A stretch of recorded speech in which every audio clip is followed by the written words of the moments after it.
Lisa McIntire Shaw. I'm a GIC member, and I am thrilled to be the moderator for the last session. So this has been a great day. We've all learned a lot. We've all had action items to take away from here, and I really appreciate the opportunity to be part of this great event. So today what we're going to do is similar to the way that Bill started off this morning. Each speaker will have about 10 to 15 minutes to... It is a use of cash flow. And I would argue we've gone to the extreme of stock buybacks. I don't think it's productive for the corporations. And the economic growth is not sustainable if they keep buying back this magnitude. But maybe this is one of those things where it takes a generational change. As a wise man once said to me, if you want to change in an industry or corporation, you got to change all the top management. If we're going to change this fixation with stock buybacks, you probably have to change a fair amount of the management. I would argue today it's better to use the money for growth and not enhancing of financial engineering. That's another representation. Whenever one tries to understand this cycle, this is one of the things you should think about. This cycle was driven by the stock buyback, subject to change. A couple more charts here about how people are thinking. I hope you can see that. It's pretty. In this world where everybody's optimistic about the economy, profitability is surging, you should expect the cyclical side of the stock market to be surging with it. It's not happening. I'm the classic value investor. Look what's happening. Money's going into the growth side. I would argue that displays some skepticism about the sustainability of growth going forward. Well, I went backwards. This thing is upside down. One more thing, too. One of the drivers of the market, somebody referred to the fact that all the market return this year comes from 6 or 7 companies, you know, the Alphabets, the Facebooks, and whatever. That doesn't sound like people are getting optimistic about the economy. They're trying. I have this study from Michael Goldstein. I consider one of the great quantitative analysts on Wall Street at Empirical Partners. He defines what's happening here. Yeah, people want growth. But these stocks have become the new safe haven. They don't buy the food companies, the drug companies, or whatever. They're the safe havens because they have a control of their business. So we don't have to worry about some disruption. How long that continues, I don't know, but that's a behavior, as far as I'm concerned, doesn't say everything is comfortable in the stock market. Same thing. What do people want to own? High returns, high cash flow margins, that's been a factor for this whole cycle. One needs to respect it until it changes. Look at the bottom. Cyclical companies aren't working. Now, here's one of the things I want to spend some attention to that most other people. I am humble. I don't think I can forecast a lot of things. When I try to do things, to me, the best thing I can do is not bet on a particular forecast. The best thing I can do is when I get the information, how should I adjust or think about portfolios? What this chart is, I hope you can see it. This is a description of how profit margins went to all-time peaks. Profit margins went to all-time peaks because tax rates went down, capital spending went down, therefore depreciation went down, interest rates went down, and we were in a period of time of globalization which significantly improved people's logistic change profitability. So the question I ask, have we reached a time where this could change? Okay, this is a representation of it. The top line is the improvement in profit margins. Now that's distorted because obviously the biggest improvement in profit margins were coming from the big mega growth companies.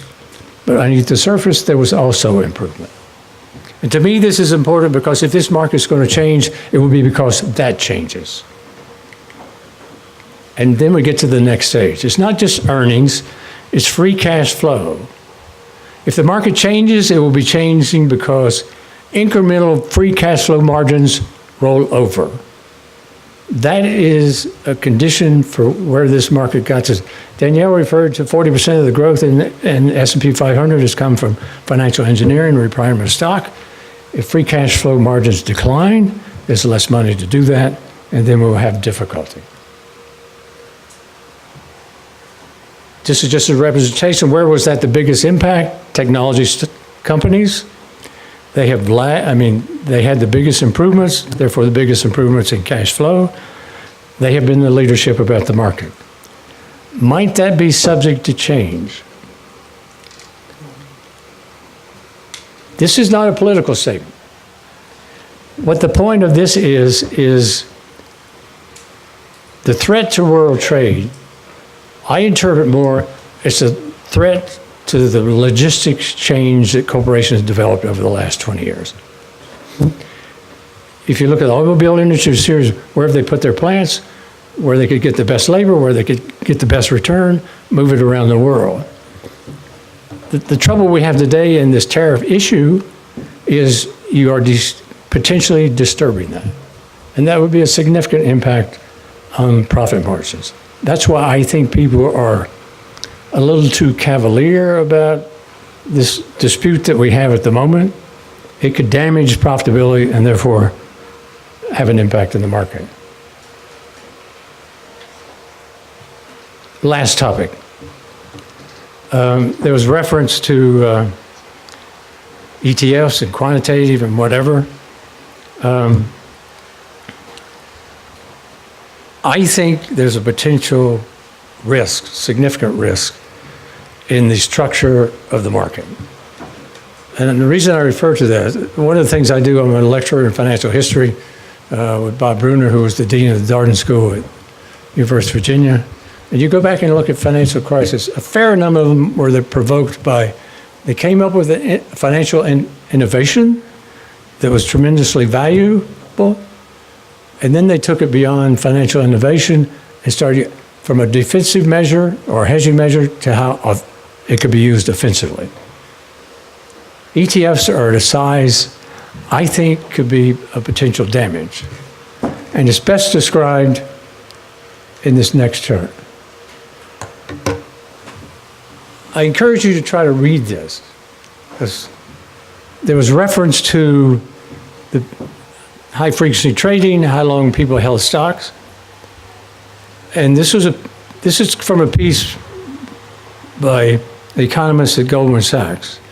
And essentially what he is saying, I'm asking the question, is speed the new capital?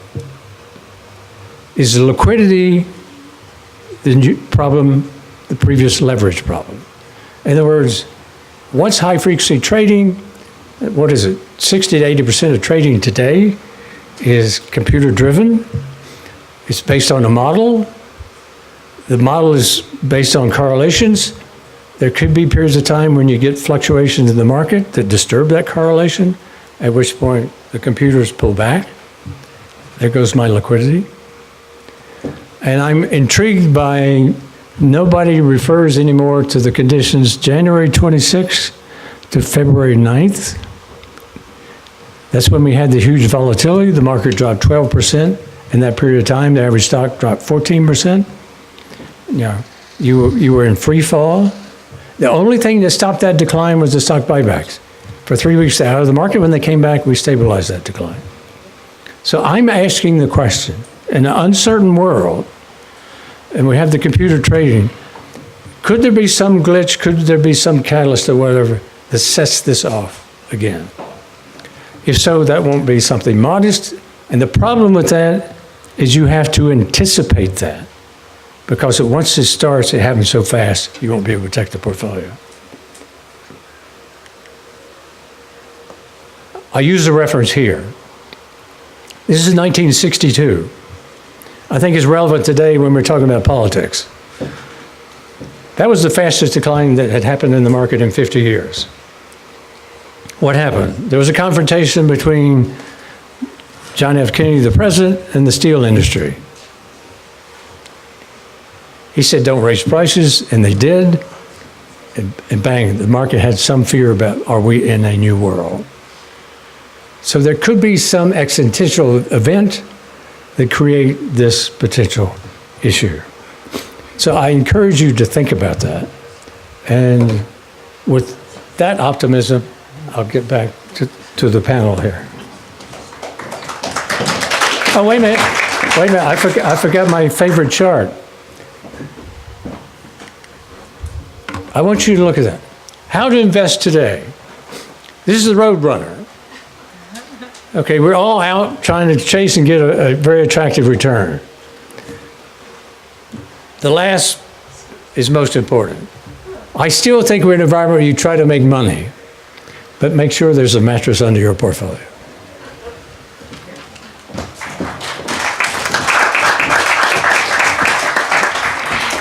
Thank you very much. If there are immediate questions from the group, I'm happy to take them now, if anybody has one.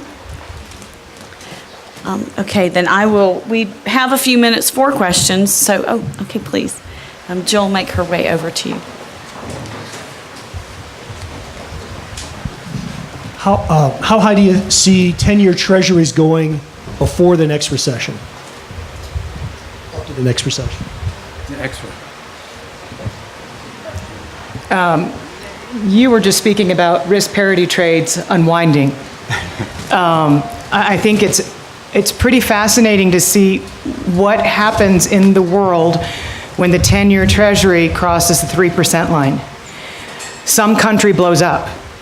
That is how sensitive the markets have become to rising interest rates. We have $50 trillion of domestically held debt here in the US dollar denominated debt here in the United States. If you add up what is in the shadows and what is in the conventional markets overseas, you get to $22 trillion of dollar denominated debt. I don't know that we get to 3%. Every single time we get to 3%, it either triggers an unwind of a massive trade here in the markets, because that's what happened with risk parity, or we lose a country.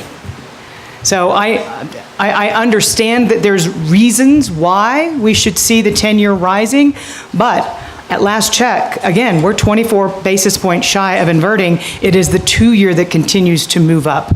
I would sooner see the 2-year above 3% than the 10-year.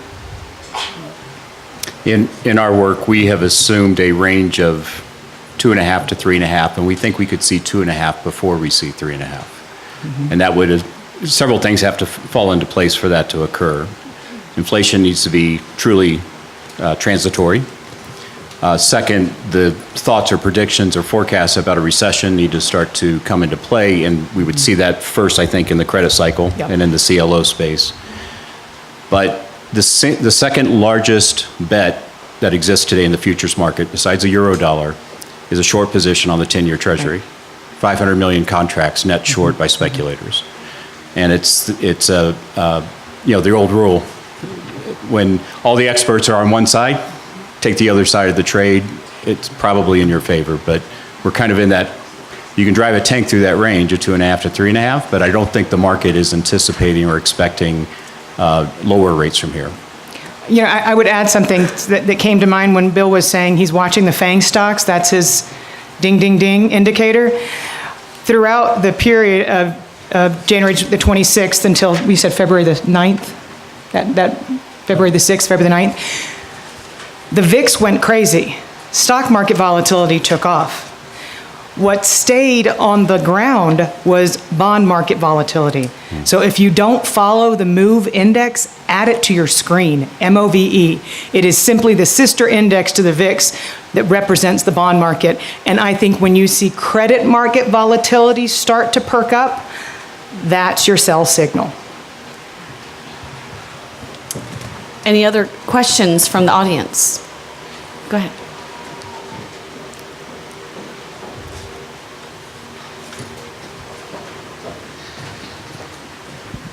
Bill, when you're talking about the where we are in the cycle about commodities, how are you guys going about positioning portfolios in commodities? Is it using indexes? Is it using futures? Is it using options? How do you diversify that way? So first of all, we're an allocator, So we're using only third-party approved firms that we research. And within our commodity space, we have an active manager who trades futures through, looking at the backwardation and the contango situation. So we're really relying on that third-party manager to look at that. There's a question in the back, I think. Oh, please, sorry, thank you. Would you speak to China, particularly, not just the trade war and that potential, but just their massive amount of debt that they've taken on, and a lot of that just being unsustainable with these phantom cities and all these kinds of things. I'm just curious what you think how China factors into it. 2.5 years ago, it seemed like China had a big impact on the market, almost 3 years ago, and I'm just wondering if you see that as a trigger again. A good buddy of the GIC's, Leland Miller, runs the China Beige Book, which is fantastic research. And he once explained to me how to think about China's $3 trillion of reserves. And that is that $1 trillion or so is theoretically allocated to this massive infrastructure project that they have planned out to connect themselves to the rest of the world across land. Another $1 trillion of it is in illiquid investments, and another $1 trillion is truly available to be tapped at any time. So remember, when we were rolling out our stimulus, they rolled out $858 billion or so of stimulus in order to address the crisis back in 2009. So I think they're one crisis shy of being illiquid, is my answer to you.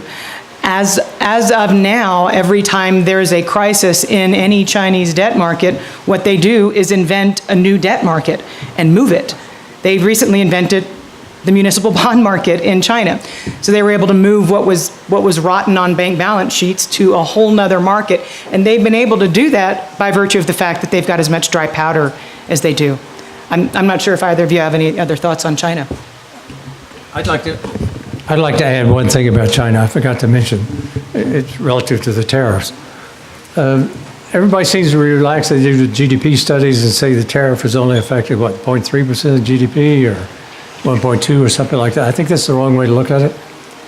If you have the $500 billion deficit that's talked about, $350 billion of that is created by foreign multinational companies in China exporting. You don't easily change that. And so I think that's a situation which will be more destabilizing than people think about. That's your supply chain.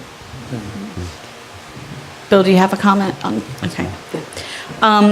One good friend of mine, Bill Hackney with Atlanta Capital Management, there may be some of you in the group that read his newsletter.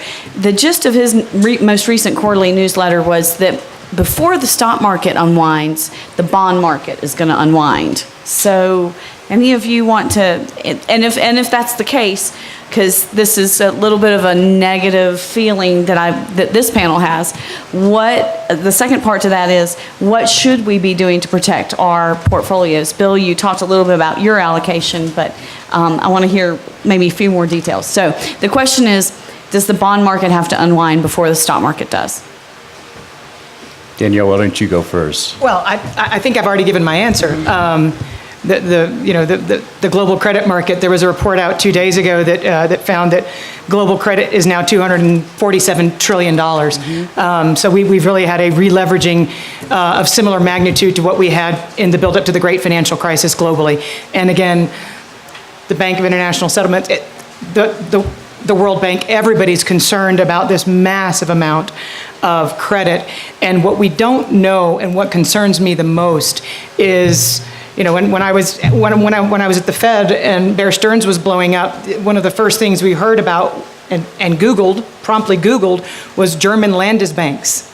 And I didn't know what a German Landesbank was, but there they were getting blown up left and right because they held subprime bonds on their balance sheets. So my greatest concern is not so much that the credit markets are going to signal what is going to happen to the stock markets. They dwarf the size of the global stock markets, but where we're going to see it happen in these markets.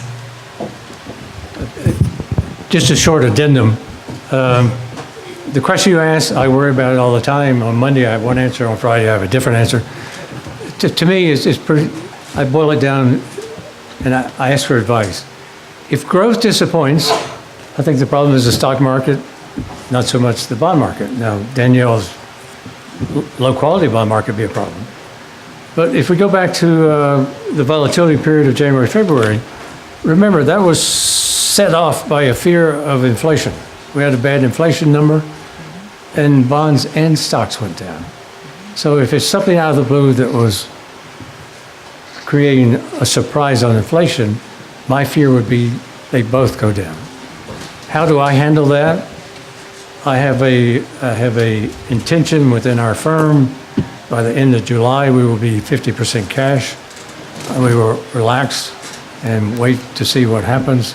And oh, by the way, one of the things that's different over the last 9 years, cash is not trash. You actually get 2.58%. Yeah, you do. That's right, that's right. Bill, did you want to add? If you go back to the 2000 market and the 2008 market, there was a sequence of events that repeated. Credit spreads blew out. They didn't rise, they blew out, both investment grade and high yield. Then emerging markets fell. The debt fell first, and then the emerging market equities followed. Then the U.S. markets started to teeter, except for those, whatever the stocks were back then. It could have been .com, could have been housing stocks, the FANG stocks today. And then oil is usually the last thing to crater at the end of that. And that's all sort of anticipation of weaker demand. What's different this time, we have a bear market in China, Chinese equities. We have seen the non-FANG stocks suffer. They're selling off. We haven't seen the blowout in credit spreads yet. They're rising, but investment grade is rising faster than high yield, than the junk. And I think Danielle's onto something here. When the credit shoe falls, it's going to fall hard, harder than we have seen in the past cycles. I don't think we will see anything like we've seen in history in the upcoming default cycle. And again, I think we will see fallen angels coming from the firmament. I don't know that we will ever see anything like what we're about to see in terms of investment grade, which I put in air quotes, investment grade bonds being downgraded to junk.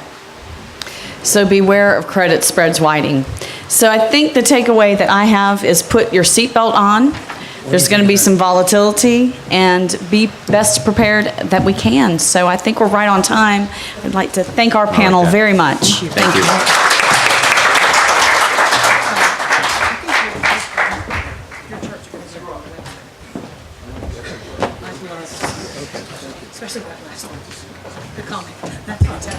Okay, let me add my thanks to all of our panelists today. The slides for all of those who have allowed us to put them up are already on the website, interdependence.org. So if there was anything you couldn't see, you can check it out there.